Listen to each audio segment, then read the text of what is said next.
Hey guys, welcome back. We're gonna go ahead and start the bottom piece that I have on.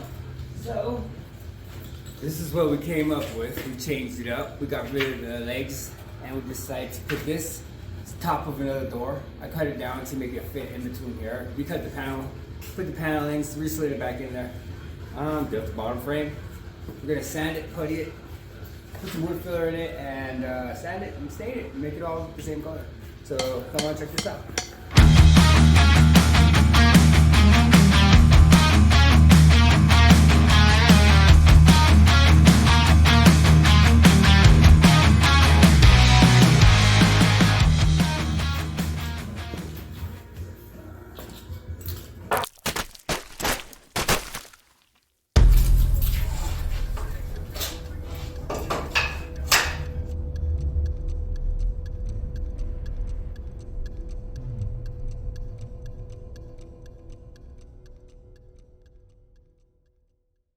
Alright you guys, welcome back you guys. So we are back on our jewelry box build and we are getting farther if you guys take a look. So we've got the doors on, we've got the platform on, we changed the legs.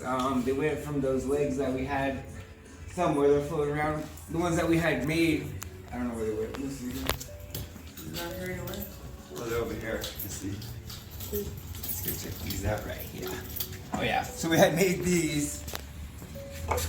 We made these, handmade these, and I was commenting about how the jigsaw blades this time around were okay because they actually cut somewhat square. I actually hit them a little bit with the orbital with the little sanding disc on it, but they actually cut pretty square, but we're not using them, so we may use them for something else if we could think of anything else, and if anybody has any ideas, you know, what we could use these for. I'm definitely going to save them because they came out pretty good.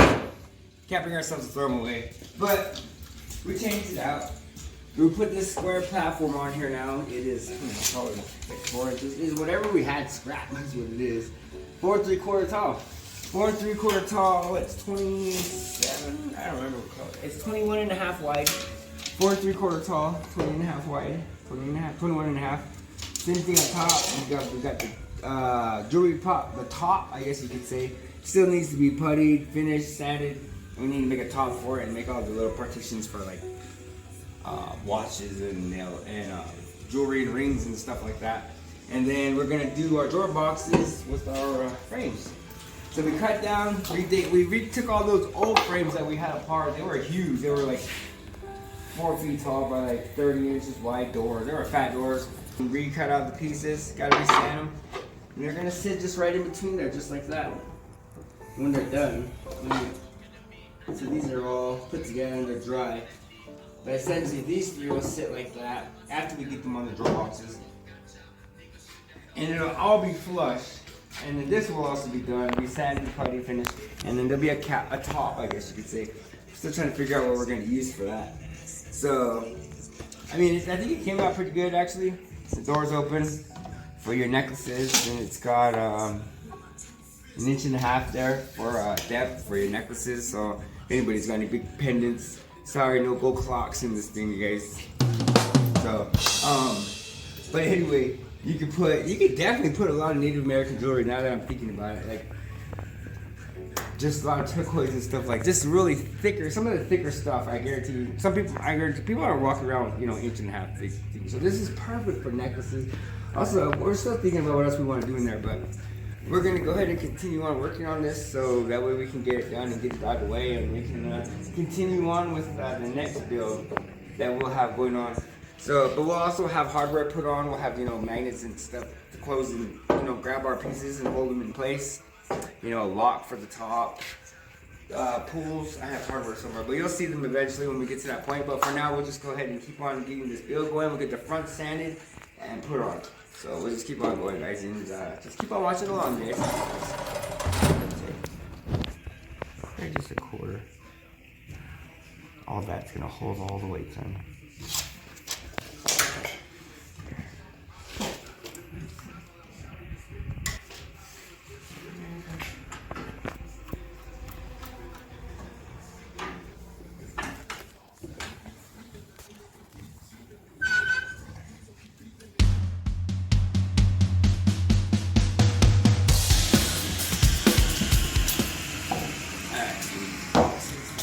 data blade.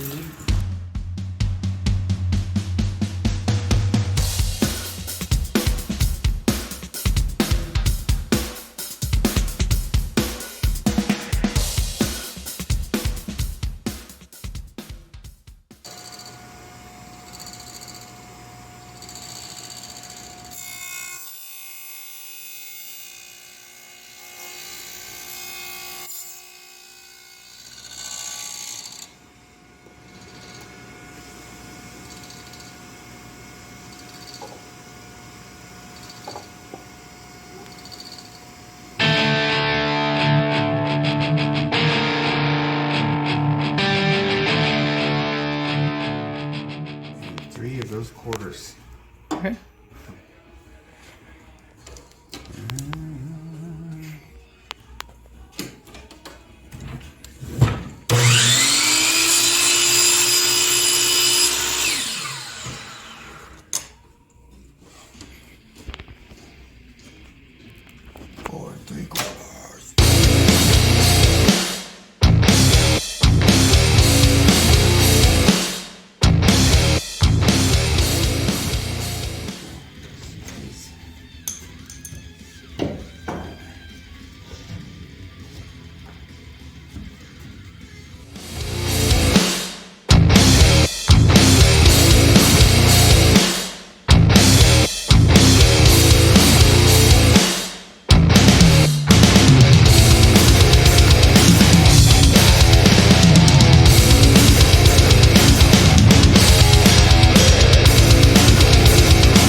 Look at this.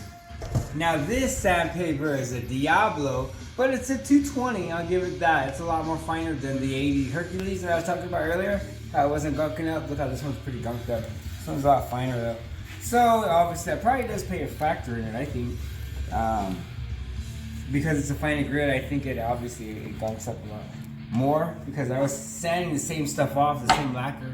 What I was using a finer grit, but maybe it gunks up more, less with a grittier sandpaper.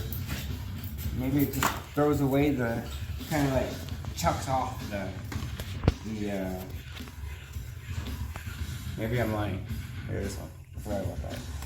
That was, oh, that's from the stain. That was when I sanded off the stain. That's what that is. That is kind of gray. You can see the grayness of it too. So it looks good.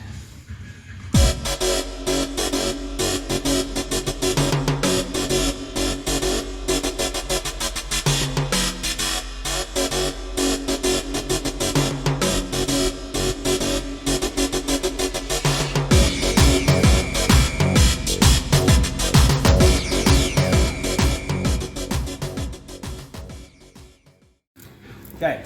Hey everybody, welcome back. So we are about 65%, no, I say 75% way through with our box here. As you can see, we've let the first part dry. We've got all the 1/4" strips on it. And we've got everything laid out. We've got our boxes made. As you can see, they just got little simple potatoes on the side, as well as the little 1/4" strips that are obviously the maple strips that we use for the panels that we are continuing to recycle here. So, I mean, they slide in perfect. And this is one that we got the drawer front on already, as you can see. So it's coming together. We got this drawer front put on yesterday. We got our piece glued on. I personally have never glued like the 1/4", strips as a way of, as a track or a guide, I guess you could say, for the boxes. So I was a little kind of skeptic, but I knew that at least that much I had to take off the lacquer and the stain again, at least have raw wood again and have the meat together like that. So rather than just putting glue and smashing it up against it, but it's got stain that's got some lacquer. So it definitely gives it a better, stronger bond. Of course, to take the steps to prep it and redo it again. So it definitely, I feel like they're holding pretty good. They're pretty solid actually. I've never done it before. I never had tried that. So, I mean, they say they come out really good, I thought. And they come straight. I mean, everything still lays out straight. So, and then our doors open like so. And we just have little magnet plates there that hold our doors closed for us, both sides. So it's coming together really good for us. And mind you, like I said, this is all scrap again. If I take you into the office, you're gonna see a ton of panels that look like just like this for the receptionist's desk. And also, just go to my grandma's house. You'll see the same color panels, though they're stained different color. That was fun, having to resize and restain everything according to her cabinet doors. So, and then remaking, because I probably have to show you guys sometime, because they're kind of like, they're full doors. You open them, they have the hidden doors on the inside, and they're pushed and the drawers will come out. So they're pretty, like a two-step. So it's doors, and then the drawers pop out.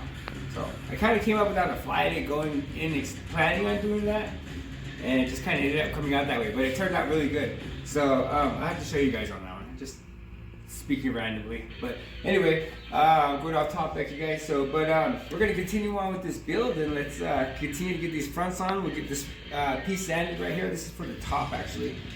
This is the top piece for our top of our jewelry box. Right there, as you can see. I mean, everything we have, like I said, is just reused. Old doors that would otherwise have been nothing have been reused and turned into something. So that would be the top. I like to see. Let's see how it looks.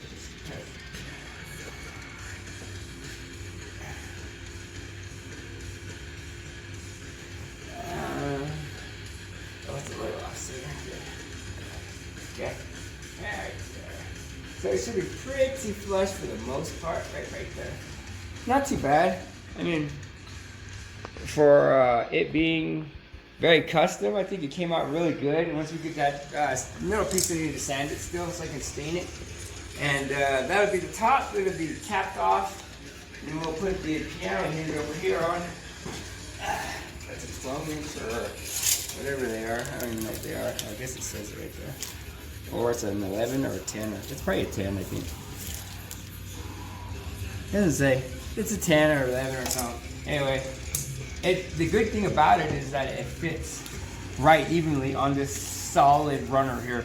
Because you always want to have a solid, solid piece of wood there whenever you have any kind of hinge attached to it. You never want to have a hinge attached to two pieces that you seam together, because it's just a weakened point there, and it's the structural, I guess, integrity of it. I guess you could say is not as good as, say, a solid piece. So you always want to have a solid runner there every time you put a hinge onto anything.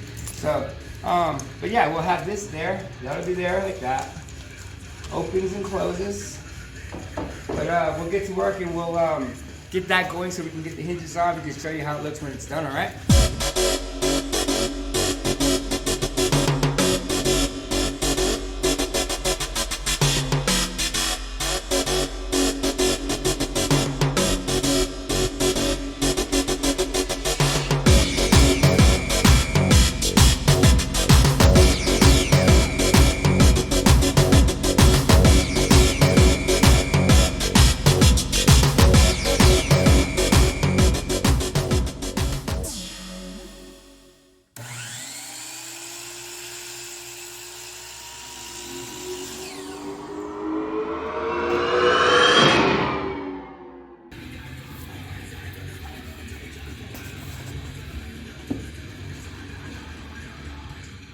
I know what it is already.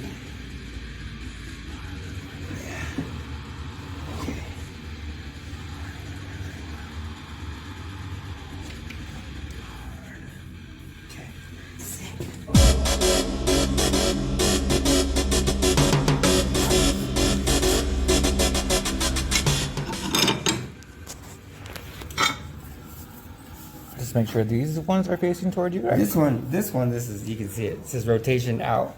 See, this is rotation out. Yeah, and the same thing. See the teeth? With everything, with any blade, as long as they're facing towards you when you're sitting in front of the saw, you're looking right at the blade because it's spinning towards you. Okay. So you can see that. If you can see the teeth, your blades are on right. And if you can't see the teeth like that, you're in line with it. You know what I mean? Yeah. The opposite way. Okay. Grab the front. Make sure you get the right one. Because one's smaller, one's bigger, remember? Mm-hmm. So I've got the bigger one because we're going to put the smaller one up top. So a bigger one's right here. And then just kind of pick the best side up. Look at the top, see what it's looking like. Look over here, see if there's any scratches. If they both look good, I guess you just kind of just pick a side that you like, I guess. Yeah. And personally, I'd rather have that sanded stuff downwards, I guess. Like that.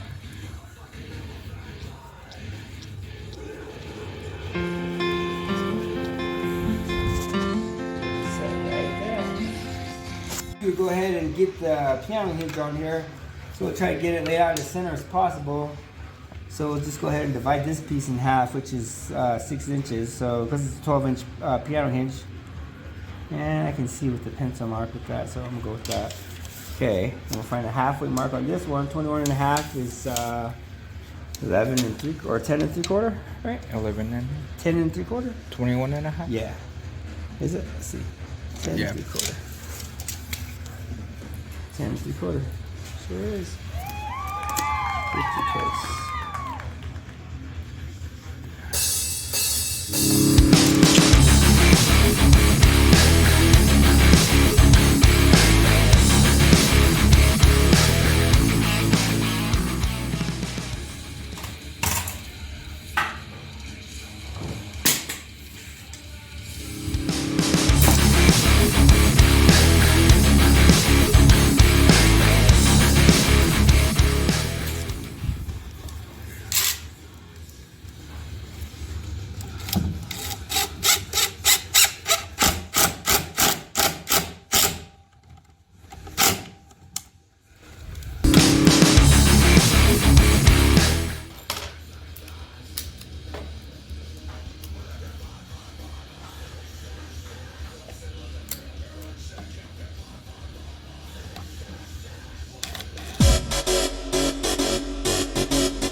Good.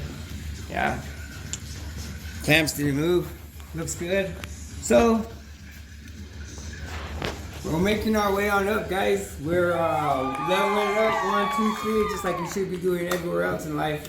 So it's a step-by-step process. You know, it's a lot more tedious than I thought it would be, as opposed to building, you know, surfaces and laminate surfaces and stuff like that.